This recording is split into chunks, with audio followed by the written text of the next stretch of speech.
what's up, everybody? We are going to go through some mobility work this morning, mid-morning. I'm about to go for a run. And so obviously I've already completed my cars, but I'm going to kind of go over that and also kind of open up some space before I head out. So if you have any questions, put some questions in the comment section, and then I'll get back to you as soon as I'm done with this. So I'm going to start just by going through a quick morning routine. I'm going to go through it actually quite fast, so I'm going to go starting now. I'm going to get in the kneeling position. You can do this standing. You're going to radiate, squeeze everything. From here, we're going to flex the head down, rotate, bend, extend. You're going to go through 2 circles. And then we'll work on our upper back. Give yourself a hug, flex down, rotate, bend, extend back, rotate, bend, flex down. 2 circles both ways.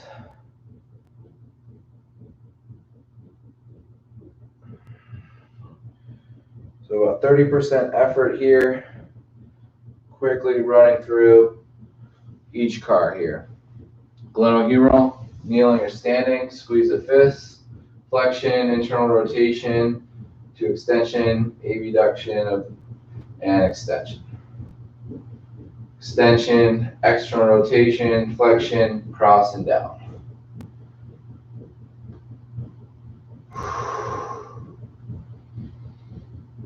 And then switching side.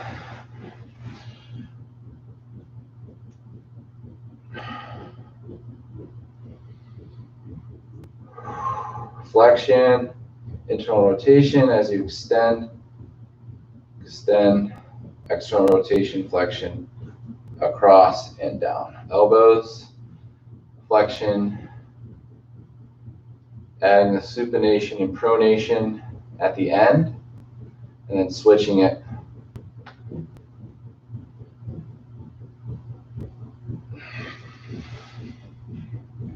Wrists, full circles, slow as you can, controlling that full circle, finding as much space as you can in the wrists.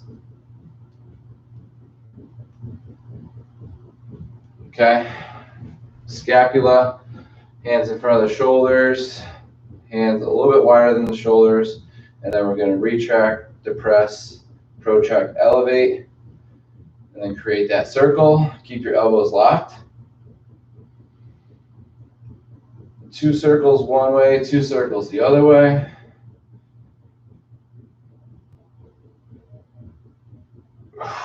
Good. All right, now we're going to stand for the hip.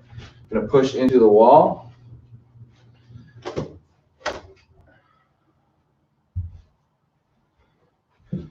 Going to use that same sided leg that's closest to the wall. We're going to go external hip rotation, knee flexion, and hip flexion.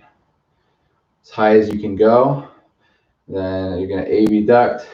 The foot will go up as the knee goes down. And then extend. Then extend, come out, forward and around. One more.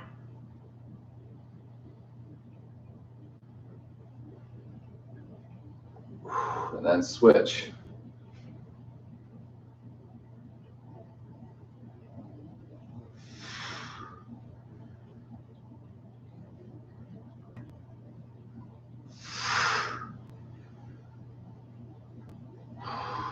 Okay, for the knee, I'm going to go on my back. Just going to flex the hip so the knee goes up toward the chest. Extend the knee, turn the foot out, bend the knee, turn the foot in, extend, out, bend, in, and up. So out, up, in and down, in and up, out and down. In, up, out, down. Switch.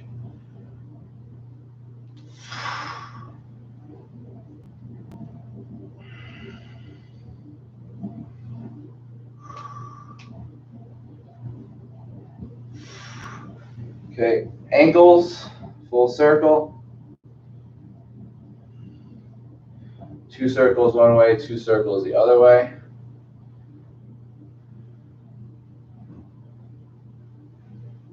Switch.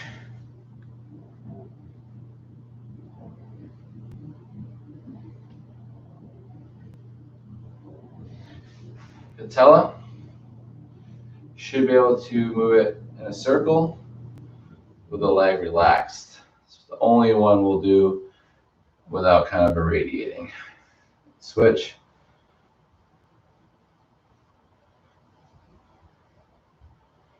And toes, all 10 toes up.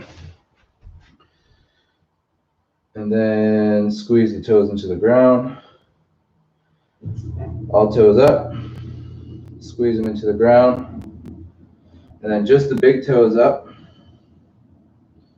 And then big toes down, small toes up.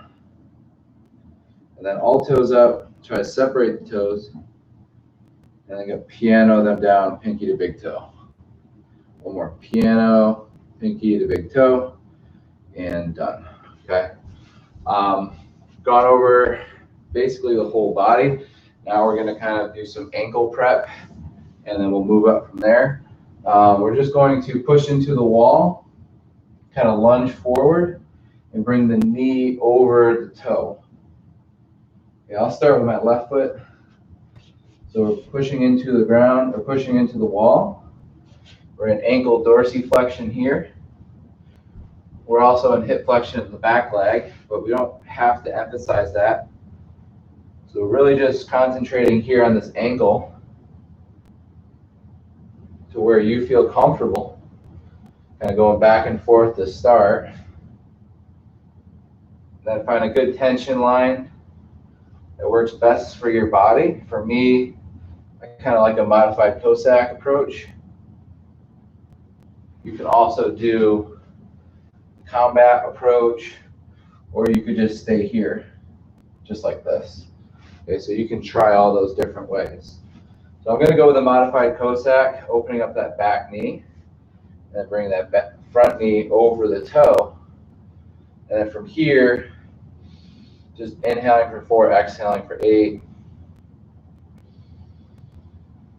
Inhale, diaphragm will lower, so fill the area in your lower abdominal wall, obliques, and lower back. Expand at 360. And exhale it all out.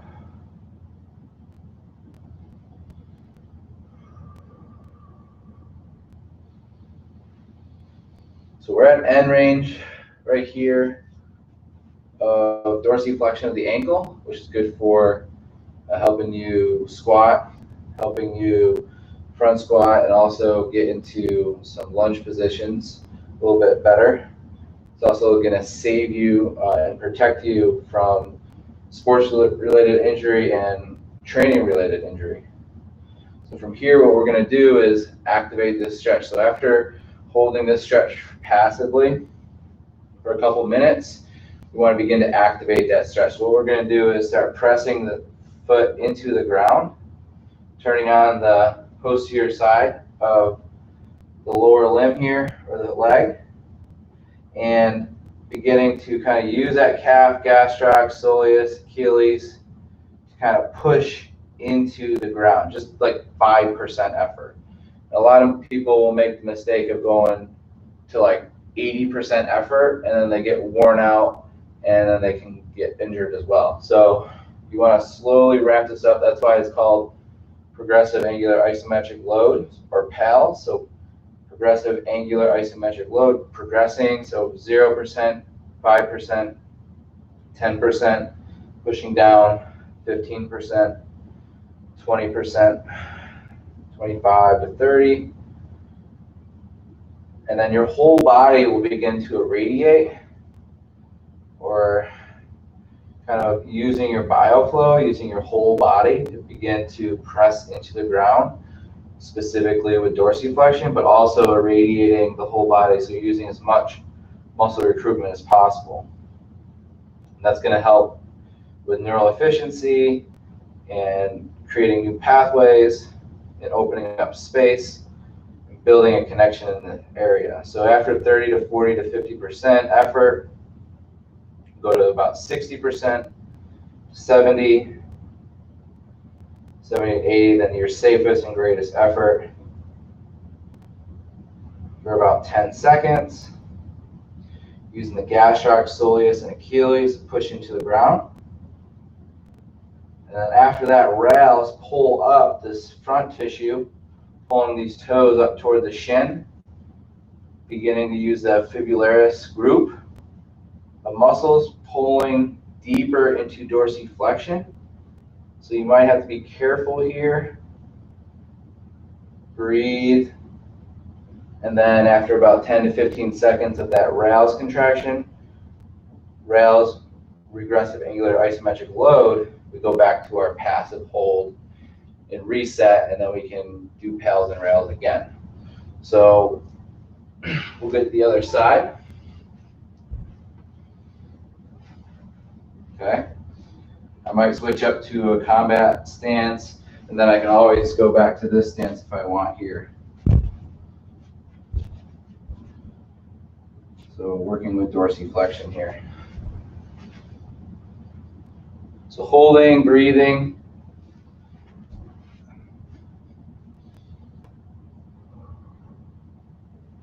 Really good stretch.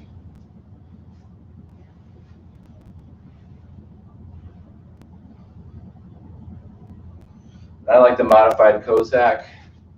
Looks like this on the side, because it will open up this side too.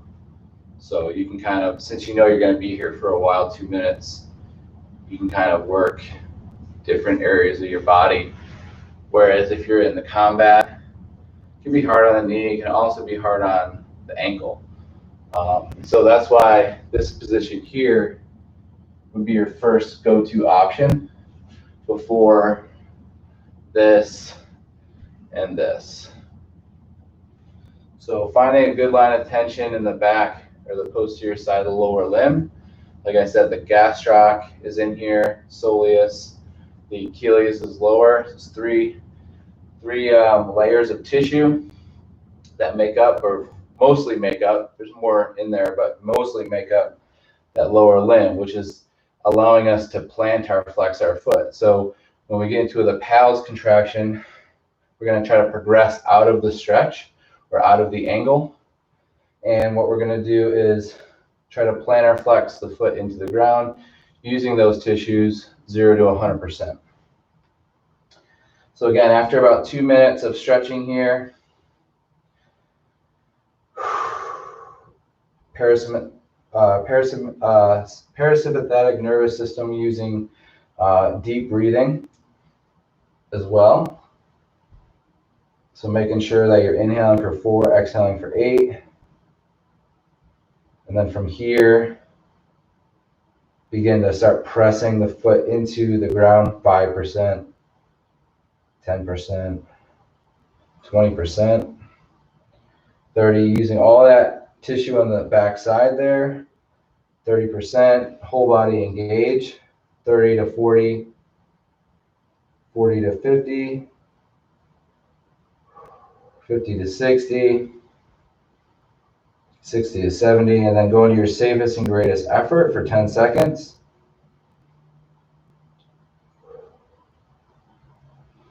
And then pulling deeper into the stretch in your rails contraction, turning that anterior tissue on, fibularis group. You might move a little. Full body still intense. And then relax. Okay. Now you can reset and go over that again and again if you're really trying to focus on dorsiflexion of the ankle, or you can kind of move on because obviously there's not enough time in the day to do every single joint with your pals and rails contraction. So for shoulder external rotation, actually gonna just do a quick upper body one that you can use with like a bench, but you can get into a external rotation position, and then you can kind of work by pushing in here and then also pulling away deeper into your external shoulder rotation. So if shoulders were something that you were working on in external rotation, that would be a way to do pals and rails here. And then also, you can get into a modified internal rotation using a bench or a desk. I call it the arm wrestling pals and rails, where you have somebody stretch you out like you're about to arm wrestle, and you try to pals get out, rails go deeper into your shoulder internal rotation. So those would be some ideas there, working shoulder internal and external pals and rails using a bench. But I'm going to get back to the knee. So for this one, I'm going to use a block 4 to protect from this surface. Usually the best surface to use is grass, like going outside on the grass. That would be the most ideal surface, because the ground will actually take on the knee a lot better than wood floor or cement, right? So that's why people use mats. It's a little bit more safe. So from here, what we're going to do is we're just going to go into a knee flexion, but we're also in hip extension. So working both hip extension and knee flexion here, pushing into the wall, and then flexing the knee, holding here, isometrically contracting the hamstring for 5-second holds, and then relax. Do the same thing, but this time we're going to internally rotate the tibia so the foot will go in. We'll bend the knee. 5, 4, 3, 2, and then let go. Now we're going to turn the foot out, externally rotate the tibia, and bend the knee for 5, hold it, 4, 3, 2, and then slowly bring it down. And then I'm going to switch. Okay. Same thing. First, just bend the knee, isometrically contract, 5, 4, 3, 2, 1. And you might even get a cramp in your hamstring like I just did. So then from here, I'm going to internally or externally rotate at the tibia. The foot will go out, bend at the knee, hold it, 5, 4, 3, 2, and 1, and relax. Turn the foot in, bend at the knee, hold it, 5, 4, 3, 2, and done, and relax. Okay, so that would be some knee flexion isometric holds and end range there. If you want to work knee flexion pals and rails, you can set up with your body next to a wall. And what you would do is stack your legs to start, kind of get in the fetal position, and then you're going to bend one leg or one knee and put the top of the foot into the wall. And then from here, I'm in knee flexion, in a passive knee flexion, right? Because the barrier is the wall, and I'm using that to passively hold the stretch. Holding this stretch, I can breathe and hold for about 2 minutes. Inhale 4, exhale 8. I can use this block here to relax the head, just so I know that I'm allowing this quad to relax. Breathing into this stretched position. So we're working the knee here. A lot of people might think we're working the quad. If you think like that, you're thinking about one half of the circle. So think about a joint as it being a full circle, and that you're going to have open sides, closing sides. You're going to have 360 degrees of work space. So if you're thinking that it's just the quad when you're in knee flexion, you're forgetting that there's a hamstring involved with knee flexion. Because when you flex the knee, your hamstring shortens. So it has a role to play in this. So what we're going to do is, after we passively hold, we're going to try to kick out of this position. We're going to try to kick into the wall, right? we're going to try to progress the angle by trying to extend the knee. But since the wall is there, that is going to be our isometric load in this end range.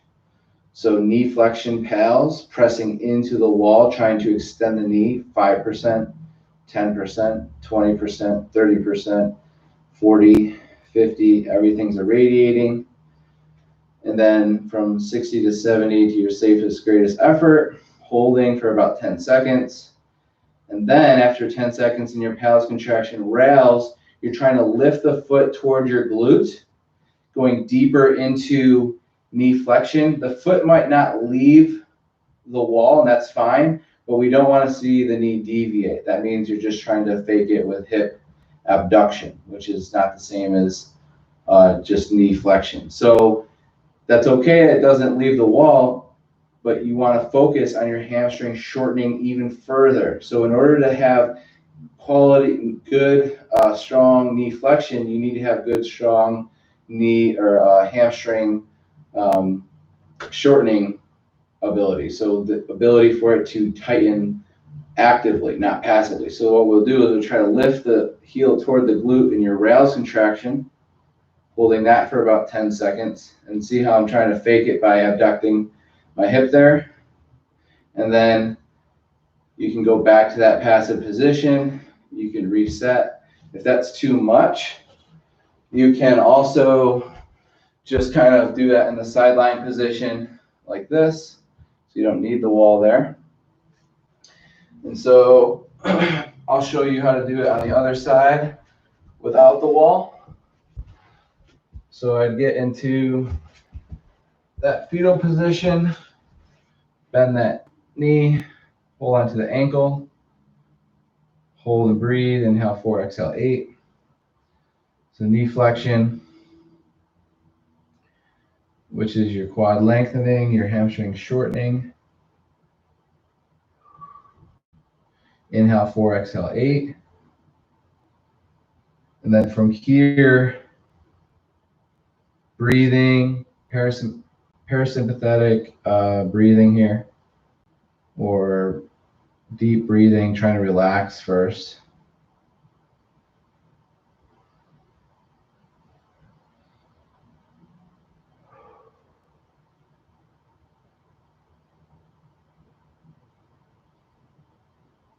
And then pals, you're trying to break out of this position. You're trying to extend the knee. You're trying to progress the angle, right?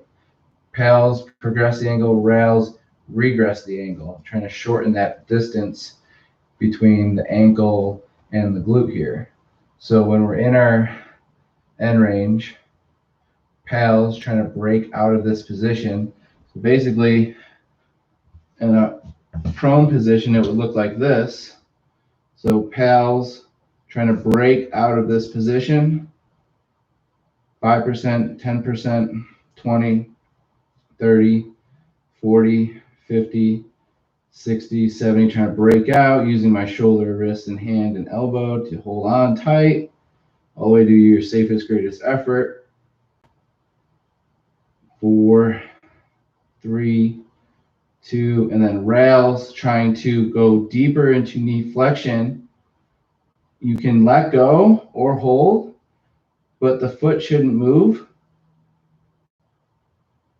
because you're trying to go deeper actively into that rails contraction or your regressive angular isometric load. So you can use the hand to kind of lift away from the hand as tactile feedback, which is definitely going to help. Or you can lift away and then go back to your passive stretch, just like that. So that's how you would activate knee flexion in your end range. Pals, try to pull out. Rails, trying to pull in using the hamstring shortening, hamstring actively. So you're involving both sides of the joint when you work what people think is just your quad. You're actually activating, you need to be able to activate your hamstring too, to own that.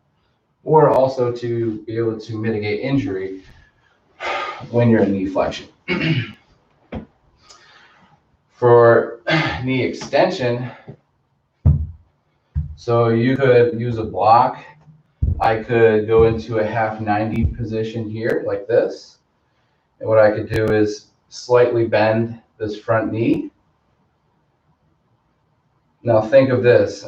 I'm in knee extension, so I have my quad is now shortening. My hamstring is now lengthening. So look at that. We're doing the opposite thing, right? So a lot of people think we're stretching our hamstrings here, but we're also shortening our quadricep. And we're also, look, flexing our hip. And why does that matter is because when you stand, your knees are perfectly straight, right? But when you go like this, your knees start to bend. And you blame it on your hamstrings. You're like, well, my hamstrings are tight. Well, then if they were super tight, they'd always be like this, right? So for hamstring flexibility, you have to think the knee capsule again. So what are we doing here?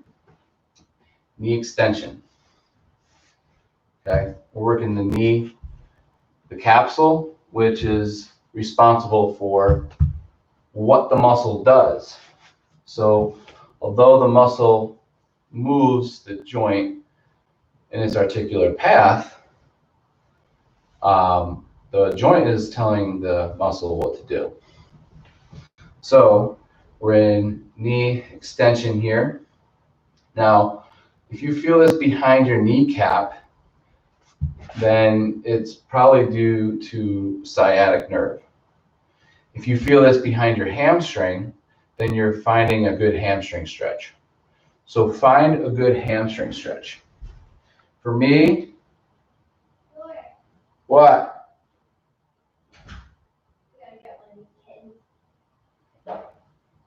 I'm in the middle of half 90. Are you recording? Yeah. You gonna show me? No. Let's see. Hold on. Let's see. Let's see. We're from right here. 140.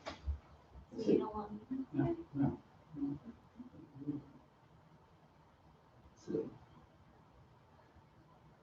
Let's see the gray one. There's two blacks and a gray. What's the gray, boy or girl?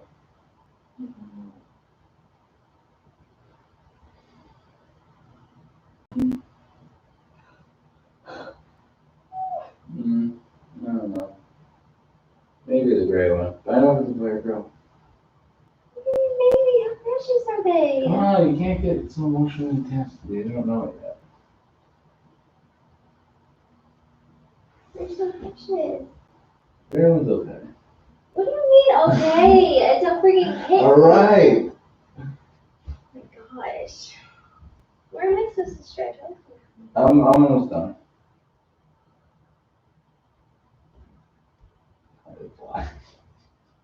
You're laughing. Yeah, On what?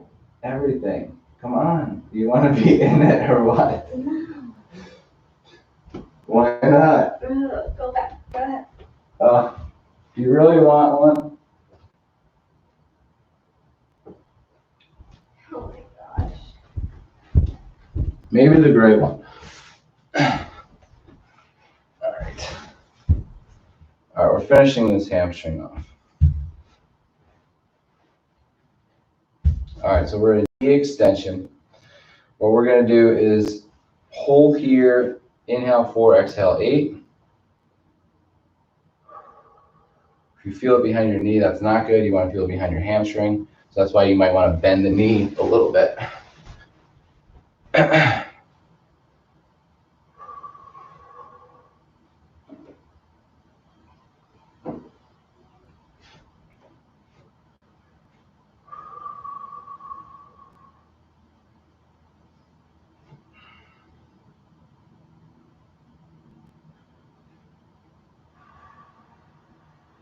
And then from here, pals, press the heel into the ground, turn the hamstring on, 10%, 20%, 30, 40, 50, 60. You're trying to kind of shorten that hamstring. You're trying to flex the knee.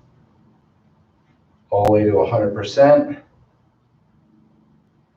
And then your rails, you're trying to shorten the quad. So you're trying to shorten the quad, also trying to extend the knee at the same time, which is shortening the quad, breathing, holding for about 10 seconds, and then done. So yeah, you're in this position, you're hitting internal hip rotation. So if you want to modify that, make it easier, you can do it just like this. You can also bring your heel up on top, just like that, okay? Or a lot of people like this one the best. Heel on top, bend the knee a little bit, dig the heel in, and I'll do my left leg like that. So bend the knee just slightly so you feel a good hamstring stretch here.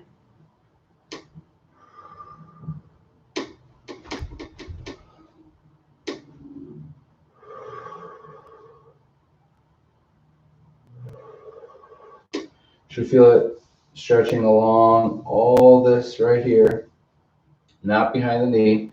That's why you want a slight knee bend. And then from here, digging that heel into the bench, contracting this hamstring, trying to shorten it by trying to flex the knee. 5, 10, 20%, 20 to 30%, 30 to 40, 40 to 50, 50 to 60. Safest, greatest effort, turning all this posterior tissue on. 10, 9, 8, 7, 6. Digging that heel down. 5, 4, 3, 2. And then shortening this quad. The heel might leave the bench. Now shorten the quad. Go deeper into knee extension. And then back down. And remember, when you're stretching here, make sure your lower back is arched and you're in an anterior pelvic tilt here. You're going to feel that a lot deeper when you do that. Okay, slight knee bend, anterior pelvic tilt, lower back, chest high, lean forward, and you feel all that going on. So after that, you can get all 3 sides of the lower limb by one pushing into the wall with 1 foot back. Okay, it'll look like this.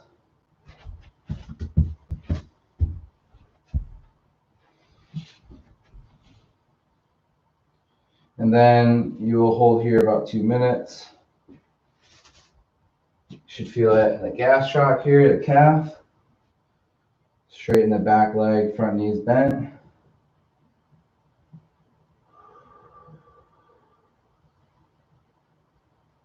And then pals, press the toes down into the ground.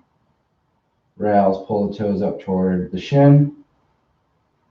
And then back to your passive stretch. You can also do it by moving the leg up a little bit. Okay? And then from here, bending that back knee and straightening the front knee. And you'll feel it a little bit deeper here. Now we're getting into the soleus. Same thing, pals press down, rails pull up. And then for the Achilles, simply want to just get the full foot up the wall, as long as your feet aren't dirty. And then switch. So right leg back, hold 2 minutes, pals, toes down, rails, pull up, move forward, front leg straight, back knee bends. You're also going to feel this in the knee itself. And then from here, bring the foot up the wall, or you can always go like this. That would probably be a little bit better so you don't scuff up your walls. It's a good Achilles stretch there.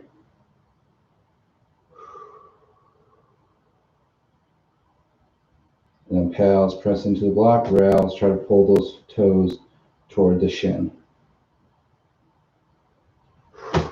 Okay, so it's going to be some pals and rails for lower limb in case you plan on running or post-running mobility.